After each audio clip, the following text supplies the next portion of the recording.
Hello friends, good morning. चलिए जानते हैं देश और दुनिया की तमाम छोटी बड़ी खबरें, जिसमें सोना चांदी, मौसम और राजनीतिक से जुड़ी बड़ी खबरें आपको बताएंगे सिर्फ 5 मिनट में। लेकिन उससे पहले वीडियो को लाइक जरूर करें और चैनल पर नए हैं तो चैनल को भी सब्सक्राइब कर लें। तो चलिए वीडियो को स्टार्ट करते हैं।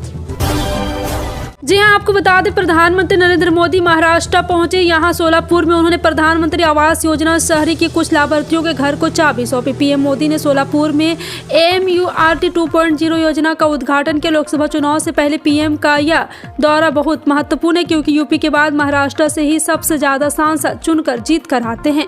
इस दौरान उन्होंने एक जनसभा को संबोधित किया। इसमें उन्होंने पिछले 10 सालों में अपनी सरकार द्वारा किए गए कामों और गरीबी दूर करने की योजनाओं का जिक्र किया। भारत और ईरान के बीच हुआ एक समझौता पड़ोसी पाकिस्तान के साथ ही चीन के लिए भी चिंता का सबब है। हम बात कर रहे हैं चाबहार परियोजना की, जिसे लेकर दोनों देशों के बीच ताजा बातचीत में इस पर तेजी के साथ काम करने को लेकर समझौता हुआ। इस परियोजना के शुरू होने पर अफगानिस्तान जाने वाले भारतीय ट्रकों को पाकिस्तान से होकर नहीं गुजरना पड़ेगा और CPEC के जरिए इस इलाके में अपना दबदबा कायम करने की कोशिश में चीन को भी बड़ा झटका लगेगा।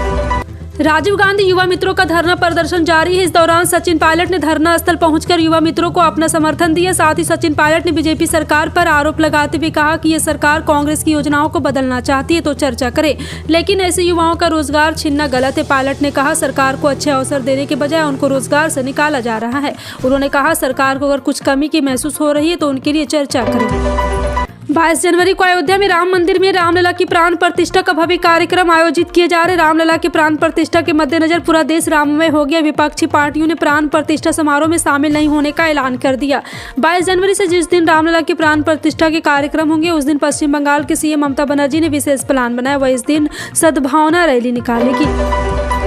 आगामी लोकसभा चुनाव से पहले सीट बंटवारे को लेकर उत्तर प्रदेश में सियासत तेज हो गई। शुक्रवार को समाजवादी पार्टी के मुखिया अखिलेश यादव ने राष्ट्रीय लोकदल के साथ गठबंधन का ऐलान कर दिया। RLD प्रमुख जयंत चौधरी ने अखिलेश यादव से मुलाकात भी की है। गठबंधन का ऐलान करते हुए अखिलेश यादव ने जीत के लिए सभी से एकजुट होने की अपील भी की और कहा इसके लिए सभी जुट जाएं। अयोध्या में राम मंदिर की प्राण प्रतिष्ठा से पहले रामलला की संपूर्ण भव्य तस्वीर सामने आई है। भगवान की अलौकिक तस्वीर देखते ही बन रही है और मूर्ति काले पत्थर से बनी हुई, जो उनके विवांग बाल स्वरूप को दर्शाती है। भगवान के माथे पर तिलक लगा हुआ और एक साथ में धनुष और दूसरे हाथ में बाण भी है। रामलला के चेहरे पर हल्की हल्की मुस्कुराहट भी और आंखें खुली हुई। हालांकि रामलला की यह तस्वीर गर्भगृह में विराजमान होने से पहले की है। कांग्रेस ने राजस्थान में लोकसभा चुनाव की तैयारी शुरू कर दी। लोकसभा चुनाव में कांग्रेस कई बड़े चेहरों को मैदान में उतार सकती। पार्टी बैठकों में अनुभव वाले नेता को तवज्जो देने पर विचार किया जा रहा है। इनमें पूर्व CM गहलोत को भी कांग्रेस पार्टी मैदान में उतार सकती है। अशोक गहलोत, रघु शर्मा चुनावी मैदान में उतारा जा सकता है। पार्टी की कोशिश है कि सीनियर नेताओं के साथ जातिगत समीकरण को भी साधा जाए। अयोध्या में 22 जनवरी को भगवान राम की प्राण प्रतिष्ठा की जाएगी। पूरा देश इस क्षण का इंतजार कर रहा है। राजस्थान में भी भगवान राम की प्राण प्रतिष्ठा को लेकर तैयारियां जोर शोर के साथ चल रही है। 22 जनवरी को केंद्र सरकार ने आधे दिन की छुट्टी घोषित की है। राजस्थान विधानसभा सत्र से पूर्व बृहस्पतिवार देर रात की भाजपा विधायक दल की बैठक को मुख्यमंत्री भजन लाल शर्मा ने संबोधित किया। आंध्र प्रदेश में लोकसभा के साथ ही विधानसभा के चुनाव होने हैं। YSR कांग्रेस के अध्यक्ष जगन मोहन रेड्डी इन दिनों बिहार के मुख्यमंत्री नीतीश कुमार के नक्शे कदम पर है। CM नीतीश ने बिहार में जातीय जनगणना का सिर्फ ऐलान ही नहीं बल्कि अमल करके देश के दूसरे राज्यों को राह दिखा दी है, जिस पर आंध्र प्रदेश के CM जगन रेड्डी ने अपने कदम बढ़ा दिए। प्रदेश में सभी जातियों की गणना के लिए शुक्रवार को व्यापक जाति जनगणना की शुरुआत कर रही है। बरौनी लखनऊ एक्सप्रेस ट्रेन में यात्री से दुर्व्यवहार का मामला सामने आया। यहां ट्रेन में एक TT ने यात्री को पीट दिया। यात्री की पिटाई का वीडियो सोशल मीडिया पर वायरल हो रहा है। यह वायरल वीडियो 28 सेकंड का है। वीडियो में दिख रहा है कि TT ट्रेन में टिकट चेक कर रहा है। इसी बीच वह यात्री भी भड़क जाता है, वह यात्री को पीटने लगता है। हालांकि रेलवे के अधिकारियों ने तत्काल इस मामले में संज्ञान लिया और TT को सस्पेंड कर दिया है। बिल्किस बानो मामले में दोषियों ने सरेंडर करने की अवधि को बढ़ाने की मांग की थी। उन्हें सुप्रीम कोर्ट से शुक्रवार को बड़ा झटका लगा है। शीर्ष अदालत ने सभी दोषियों की ओर से दाखिल की गई याचिकाओं को खारिज कर दिया। जस्टिस BV नागरत्ना की पीठ ने सभी याचिकाओं को खारिज करते हुए कहा सुप्रीम कोर्ट की ओर से 2 सप्ताह में आत्मसमर्पण करने के पिछले आदेश का अनुपालन किया जाए। 1 फरवरी को देश का बजट पेश किया जाएगा। इस बार वित्त मंत्री सीतारमण अंतरिम बजट पेश करेगी। इस बार सरकार 1 फरवरी को पेश होने वाले बजट में राजकोषीय घाटे का भारत के GDP के 5.3% तक सीमित रखने का लक्ष्य रखा है।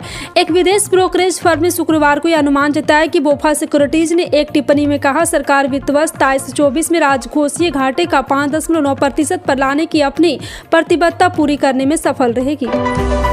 जी हां, आपको बता दें कि हजारीबाग में आज झारखंड के राज्यपाल सीपी राधाकृष्णन का आगमन हुआ, जहां उन्होंने हजारीबाग के डेमो टांड में बनकर तैयार हुआ अक्षय पात्र किचन का विधिवत उद्घाटन किया। उनके पहुंचने पर सबसे पहले उन्हें गार्ड ऑफ ऑनर दी गई, जिसके बाद अक्षय पात्र किचन का रिबन काटकर उन्होंने उद्घाटन किया। फिर मंच से दीप प्रज्वलित कर उन्हें सभा को संबोधित किया। इस दौरान उनके साथ सांसद जयंत सिन्हा भी मौजूद रहे।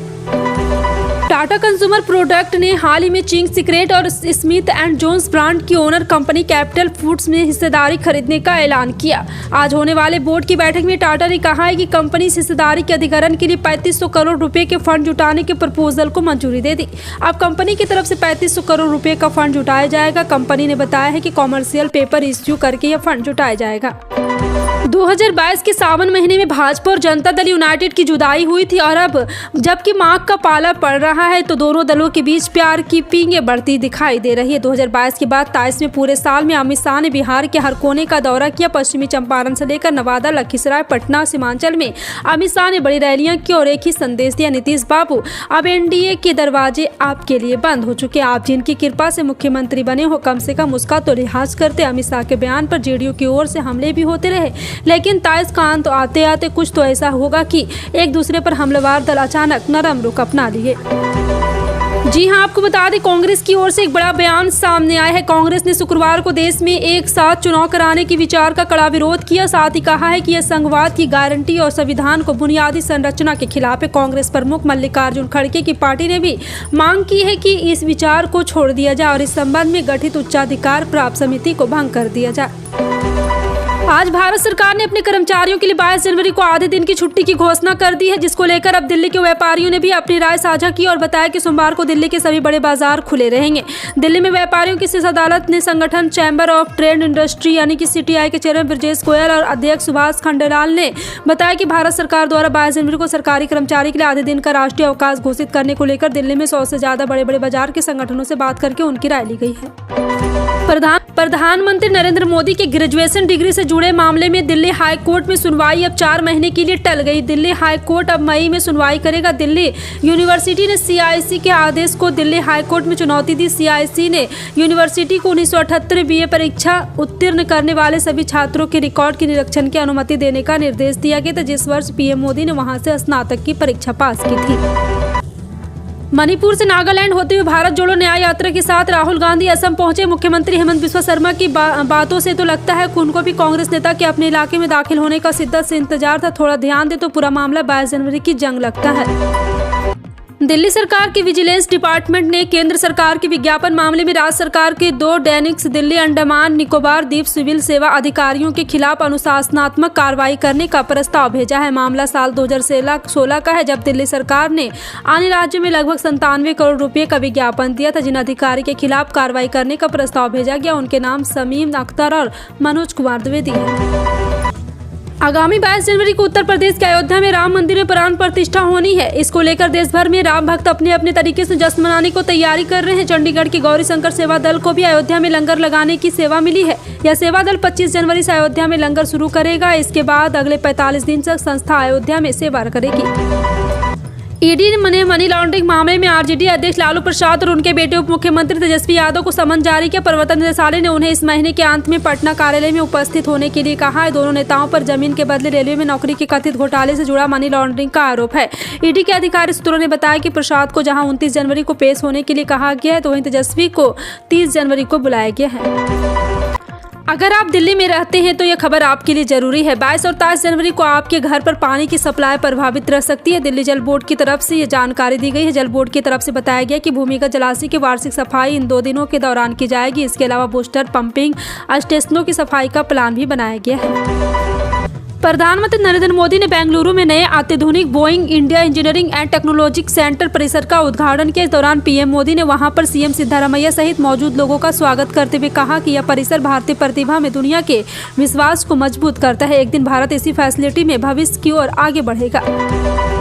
गणतंत्र दिवस समारोह को अब केवल एक सप्ताह का ही वक्त बचा। 26 जनवरी को देखते हुए गृह मंत्रालय ने राज्यों और केंद्र शासित प्रदेशों को एक सर्कुलर जारी किया, जिसमें यह सुनिश्चित करने का आग्रह किया गया कि महत्वपूर्ण राष्ट्रीय सांस्कृतिक खेल आयोजन के दौरान उपयोग किए जाने वाले कागज से बने यहाँ पे एक बार फिर से झंडे का समारोह खत्म होने के बाद जमीन पर न फेंका जाए। और साथ ही साथ आपको बता दें कि इस दौरान यहाँ पे एक बड़ी योजना बनाई गई है। इसमें झंडे को फेंकने पर लगातार कार्रवाई की योजना बनाई गई है।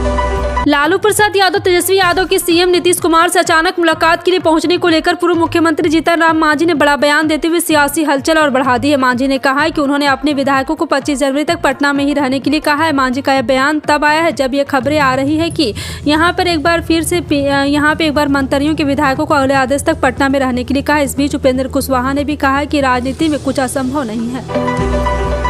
राम आएंगे तो आंगना सजाऊंगे, यह गाना इन दिनों हर किसी की जुबान पर चढ़ा हुआ है और भी क्यों ना हो। आखिर भगवान राम जो आ रहे हैं, पूरा देश भक्ति भाव से एक सरोवर है और रामलला का स्वागत करने के लिए आतुर है। जब कभी भविष्य में इतिहास के पन्नों को पलटा जाएगा तो 22 तारीख सभी को अचंभित करेगी, क्योंकि किसी ने भी नहीं सोचा होगा कि ऐसी भव्यता के साथ भी कड़ाके की ठंड में दिवाली मनाएगी।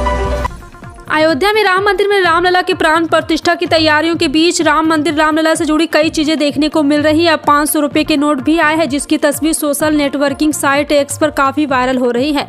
यह नोट बिल्कुल असली जैसा दिख रहा है और दावा किया जा रहा है कि इस नोट को भारतीय रिजर्व बैंक ने जारी किया। इसे रामलला की प्राण प्रतिष्ठा के मौके पर जारी करने की अफवाह फैली हुई है, लेकिन यहाँ पे वायरल तस्वीर का सच भी एक बार फिर से सामने आने वाला है। फिलहाल आपका इन सभी खबरों पर क्या कहना है, कॉमेंट सेक्शन में टाइप करके जरूर बताएं।